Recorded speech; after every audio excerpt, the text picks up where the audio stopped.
नमस्कार दोस्तों, स्वागत है आप सभी का हमारे YouTube चैनल रेलवे ब्लॉगर पे। दोस्तों, मैं एलपी श्याम आप सभी का स्वागत करते हैं और आज हमारे साथ हैं सीनियर क्लर्क जो आरआरबी एनटीपीसी के माध्यम से सेलेक्ट हुए हैं, उनका इंटरव्यू करेंगे। आइए आप सब हमारे साथ देखिए इनका इंटरव्यू। सबसे पहले आपको बहुत बहुत बधाई, आप आरआरबी एनटीपीसी में सिलेक्शन हुआ है आपको।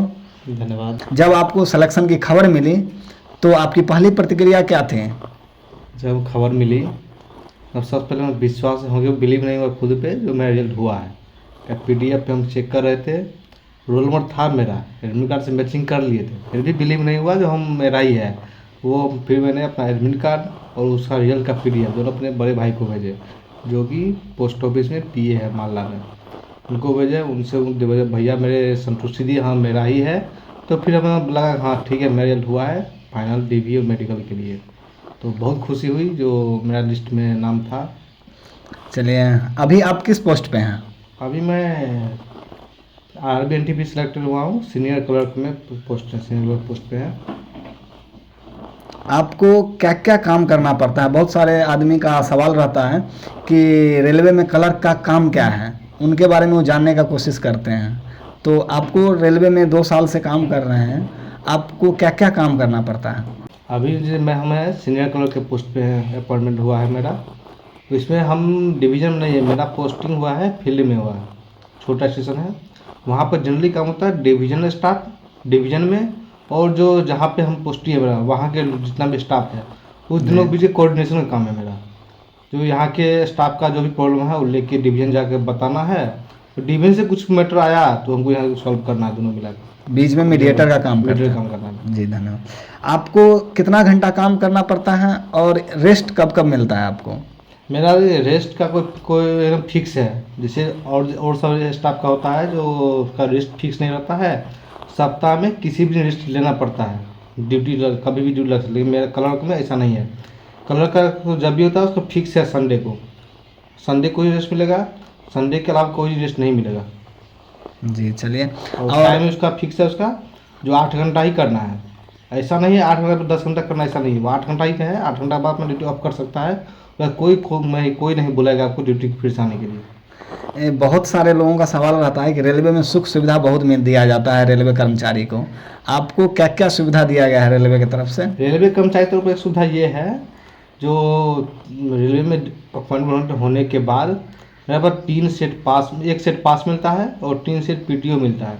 पास का मतलब हुआ जो हमें कुछ भी टिकट नहीं पैसा नहीं लगेगा, पेमेंट नहीं देना है, वैसे मेरा पास पे टिकट हो जाएगा। और पीटीओ का मतलब हुआ 1/3 पैसा देना पड़ेगा टिकट के लिए। ये एक चीज़ सुविधा हुआ। सेकेंड सुविधा हुआ मेडिकल का, जिसमें उम्मीद कार्ड बनाया जाता है। उम्मीद कार्ड से रेलवे हॉस्पिटल में ऑल इंडिया कहीं भी हॉस्पिटल में दिखा सकते हैं, चेक करवा सकते हैं, अपना जांच करवा सकते हैं। और रेलवे में आवास भी मिलता है सुने हैं? हाँ मिलता है, क्वार्टर रेलवे क्वार्टर अवेलेबल यहाँ पे है। तो क्वार्टर मिलता है जहाँ पे हमको रूम, जैसे कई कई पैसा होता है जो रूम हमको मिलने में परेशानी होती है, रूम नहीं मिल पाता है, वहाँ पे क्वार्टर ले सकते हैं।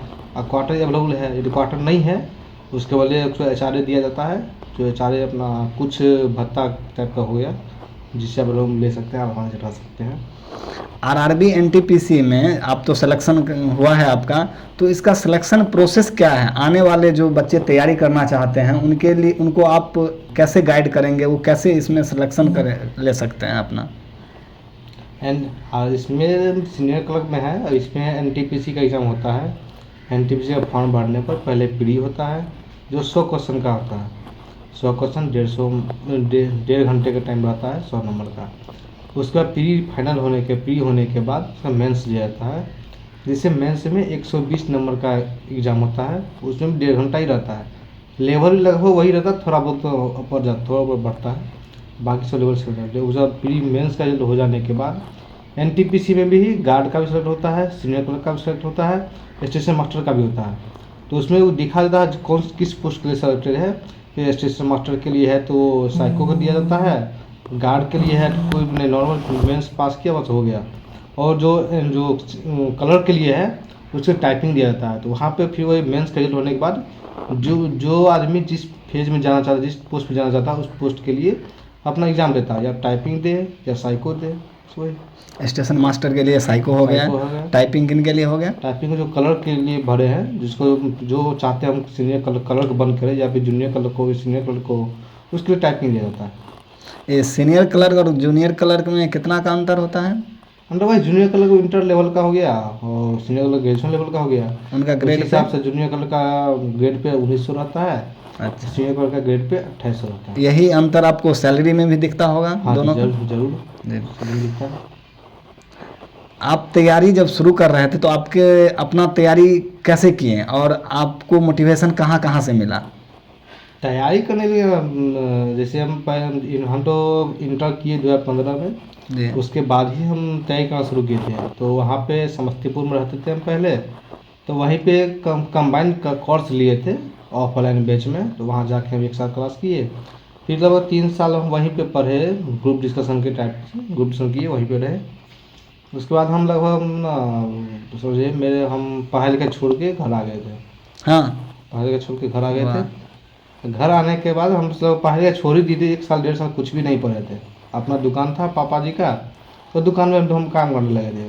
तो बीच में जब मेरे भैया का जॉब लगा दिया 19 में जॉब लगा, फिर मैं घर से प्रेशर आने लगा कि जाके अब तुम भी पढ़ो, भैया का हो गया तुम्हारा भी हो जाएगा, क्योंकि मेरा मन नहीं था पढ़ने का। लेकिन फिर भी घर के प्रेशर में गए पटना। चले तो गए, रहने लगे, रहने में मन नहीं लग रहा था। रहने में मन लगा, पढ़ने में तो मन बिल्कुल, जब रहने में मन नहीं लगा तो पढ़ने में मन कैसे लगेगा। तो इसलिए हम फिर सोचे क्या, फिर घर से प्रेशर था तो रह ही रहे थे। फिर बीच में कोरोना आया, हम बहुत खुशी हुआ कोरोना आया, हम घर भाग गए फिर से। घर चले गए तो जब मन में खुशी रहने लगा पटना हमको वापस जाना नहीं पड़ेगा, कोरोना है क्या हुआ पता नहीं। फिर जब घर में आए, अपना दुकान था ही, दुकानदारी फिर से करने लगे। तो उसमें था दुकान में भी पूरे घंटे नहीं रहना पड़ता था, 4 घंटा ही खोलना है, 2 घंटा ही खोलना है। उसमें मार्केटिंग हम खुद से करते थे, दुकानदारी भी करते थे। तो मेरे मायने में आया ये बिजनेस मेरे बस की बात नहीं है, बिजनेस की बात नहीं है। तो अब पढ़ना तो पड़ेगा ही, क्या सब शासन तो पढ़ना ही लग रहा था। उसी समय क्या है, हम अन अकेडमी का उसमें ऑनलाइन कोर्स चलता था, उसका सब्सक्रिप्शन लिए हुए थे पहले। उसमें हम ना पढ़ाई शुरू करने में क्लास ख़त्म किए, समाप्त किए, कोर्स किए पूरा। अपना स्ट्रॉन्ग पॉइंट बना लिए थे जो इंग्लिश मेरा, उसमें हम SSC की तैयारी करते थे। तो इंग्लिश मेरा कमज़ोर था, इंग्लिश ठीक कर लिए थे, इंग्लिश ठीक कर लिए थे। और जब एग्ज़ाम, उसके बाद जब एग्ज़ाम जब सामने आया SSC का एग्ज़ाम देने गए, तो इंग्लिश मेरा ठीक हो गया, लेकिन रीजनिंग मेरा ख़राब हो गया। तो रीजनिंग ख़राब हो गया तो हम समझ गए कि SSC भी अब मेरे बस की बात नहीं है, हमको प्रॉपर रेलवे की ही तैयारी करना चाहिए। तो फिर रेलवे का तो मेरा मैथ अच्छा था ही, रीजनिंग अच्छा हो गया था SSC के कारण। मेरा वीक पॉइंट था GS मेरा बहुत ज़्यादा पूरा समझिए 0 था। तो हम यूट्यूब पे हम कोई कोर्स नहीं किए, पटना गए थे पढ़ने के लिए, पटना में कोई कोर्स नहीं किए। हाँ सिर्फ हम टेस्ट सीरीज लगा रहे थे, टेस्ट सीरीज में देख रहे थे उसमें क्या क्या प्रॉब्लम मेरे में आ रहा है, क्या क्या क्वेश्चन टॉपिक हम नहीं समझ पा रहे हैं। बस वही टॉपिक को हम यूट्यूब से निकाल के देखते थे, देखते वो अच्छा हुआ। तो फिर मेरा रिजल्ट में टेस्ट सीरीज में नंबर आने लगा। तो फिर उसी समय एक टीचर थे मेरे मैथ के, समस्तीपुर के ही, वो हमको अच्छे से जानते थे, जो उनके क्लास में सही परफॉर्मेंस था मेरा। वही एक दिन बोले तो तुम्हारा इस बार फाइनल हो जाएगा, हमको जानते हैं। तो वही चीज़ मेरे मोटिवेशन के लिए बहुत परफेक्ट मिला, और उसी के लिए हम आगे बढ़ते रहे, फिर आगे हुआ, फाइनल हो गया। RRB NTPC का जो स्टूडेंट अभी तैयारी कर रहे हैं उनके लिए आप क्या मैसेज देना चाहेंगे?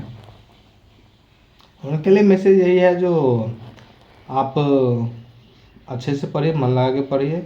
कोई ज़रूरत नहीं है कि किसी को 8 घंटा 10 घंटा पढ़ना ही है, 2 घंटा पढ़ के भी आप ला सकते हैं रिजल्ट, 4 घंटा पढ़ के भी ला सकते हैं।